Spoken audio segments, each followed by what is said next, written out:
Hello everyone, welcome back to my channel. और आज का हमारा क्वेश्चन है एस्टेरॉयड कोलिशन। कोलिशन मतलब क्या? दो चीज़ आपस में जब टकराती है। एस्टेरॉयड मतलब भी सबको पता है। तो इन दिस क्वेश्चन हमारे पास एक एरे गिवन है ऑफ इंटीजर्स जो रिप्रेजेंट कर रहा है कि एक रूम में कितने एस्टेरॉयड है। और वो इंटीजर ऑफ एरे में जो एस्टेरॉयड की जो वैल्यू है 5 मतलब कि है वो उसका साइज को रिप्रेजेंट कर रहा है। वो जो वैल्यू है एस्टेरॉयड के साइज को रिप्रेजेंट कर रही है। और उनकी जो साइन है, प्लस माइनस जो भी साइन लगा है, वो डायरेक्शन को रिप्रेजेंट कर रहा है कि वो किस डायरेक्शन में जा रहा है। अगर प्लस साइन है मतलब वो पॉजिटिव डायरेक्शन में जा रहा है, अगर माइनस साइन है मतलब वो नेगेटिव डायरेक्शन में जा रहा है। ठीक है, हमें क्या करना है? Find out the state of asteroids after all collision. If two asteroid meets, the smaller one will explode. If both are the same size, both will explode. Two asteroids moving in the same direction will never meet. हमें बताना है कि कितने asteroid आपस में collide होके खत्म हो गए और कितने बचे हैं। अब कैसे कोलाइड होके, देखो अगर दोनों अपोजिट डायरेक्शन में जा रहे हैं तो ऑब्वियस सी बात है जो छोटा साइज का है वो कोलाइड हो जाएगा, खत्म हो जाएगा। दोनों अपोजिट डायरेक्शन में जा रहे हैं और सेम साइज तो दोनों डिस्ट्रॉय हो जाएंगे। अगर दोनों सेम डायरेक्शन में जा रहे हैं तो दोनों भी डिस्ट्रॉय नहीं होंगे क्योंकि वो कभी कोलाइड ही नहीं हो पाएंगे। ठीक है, तो ये क्वेश्चन हमें कैसे सॉल्व करना है इसे देखते हैं।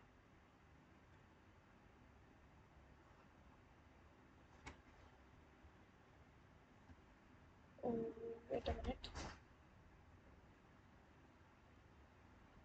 ठीक है, ये मैम मेरे पास एस्ट्रॉइड की बने। अब देखो 5 मेरा पॉजिटिव है मतलब मेरा 5 इधर जा रहा है, मेरा 5 इधर जा रहा है। ठीक है, फिर मेरा 10 वो भी पॉजिटिव है मतलब मेरा 10 भी इधर जा रहा है, तो ये दोनों तो कोलाइड हो गए ही नहीं। फिर मेरा जो -5 है मतलब कि वो इधर आ रहा है, मेरा -5 इस डायरेक्शन में आ रहा है। अब मुझे इसकी वैल्यू चेक करनी है, 10 बड़ा है या -5। तो मुझे डायरेक्ट साइन देख के वैल्यू चेक नहीं करनी है क्योंकि साइन तो सिर्फ मेरी डायरेक्शन को डिफाइन कर रहा है। मुझे ये एक्चुअल वैल्यू चेक करनी है।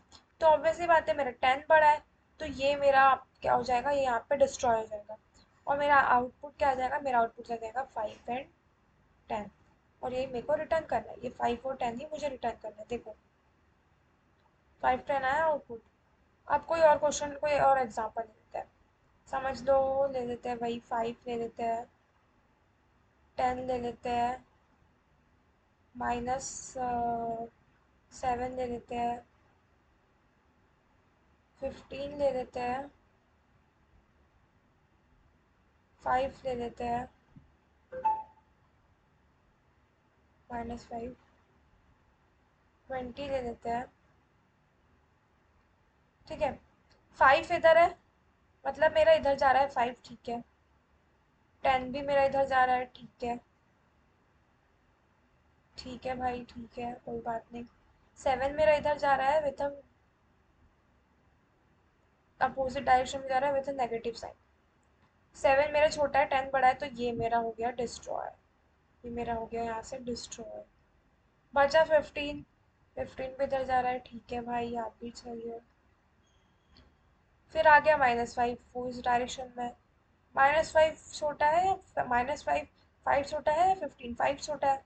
फिर ये हो गया यहाँ से डिस्ट्रॉय। फिर आया 20 जो इस डायरेक्शन में जा रहा है। ठीक है भाई, एंड हो गया तो हमारे पास क्या रिटर्न होगा, 5 10 15 एंड 20। अब फॉर एग्जाम्पल मैं 2 स्टेप बैक जाऊँ, अगर अगर मैं यहाँ पे जाऊँ और यहाँ पे मेरे पास 25 होता, -25 होता, ये मेरा -25 होता। छोटा क्या है ये, तो ये मेरा डिस्ट्रॉय हो जाता। ये डिस्ट्रॉय होने के बाद मैं इसको और इसको चेक करती, इसमें कौन छोटा है, ये छोटा है, फिर ये डिस्ट्रॉय हो जाता।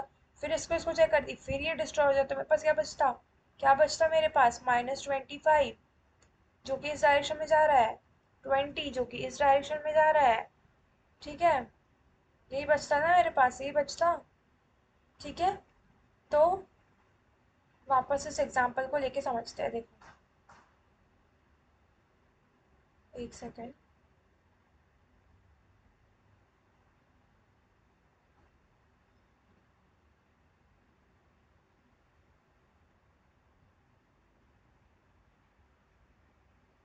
हाँ, सो मुझे क्या चाहिए, मैं मुझे क्या मतलब मैं क्या देख रही हूँ यहाँ पे, क्या देख रही हूँ, कि अगर मैं इस पे जा रही हूँ तो प्रीवियस वाले को चेक कर रही हूँ, मतलब जो भी मेरे लास्ट में आया है मैं उसको चेक कर रही हूँ।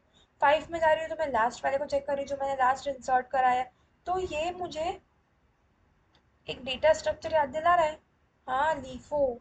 लीफो क्या होता है? Last in first out. जो लास्ट में गया है मुझे उसका डेटा चाहिए, उसका डेटा चाहिए, तो मैं यहाँ पे क्या यूज करने वाली हूँ? स्टैक। क्या यूज होने वाला है? स्टैक यूज होने वाला है। इतना तो हमें क्लियर हो गया। स्टैक, अब स्टैक कैसे यूज होगा? मैं एक स्टैक मेंटेन करके चलूंगी। मैं 5 पे आई, ठीक है, 5 यहाँ पे आ गया। मैं 10 पे आई तो मैं चेक करूंगी स्टैक के टॉप पे जो कुछ है, अगर वो मेरा बड़ा, अगर उसकी डायरेक्शन सेम है तो कुछ नहीं, साइन सेम है तो मैं नेक्स्ट वाले को इंसर्ट कर दूंगी। अगर फिर मैं इस पे आई, मैंने देखा कि इसकी साइन अपोजिट है, तो अब अपोजिट साइन है तो कुछ तो ऑपरेशन परफॉर्म होना है।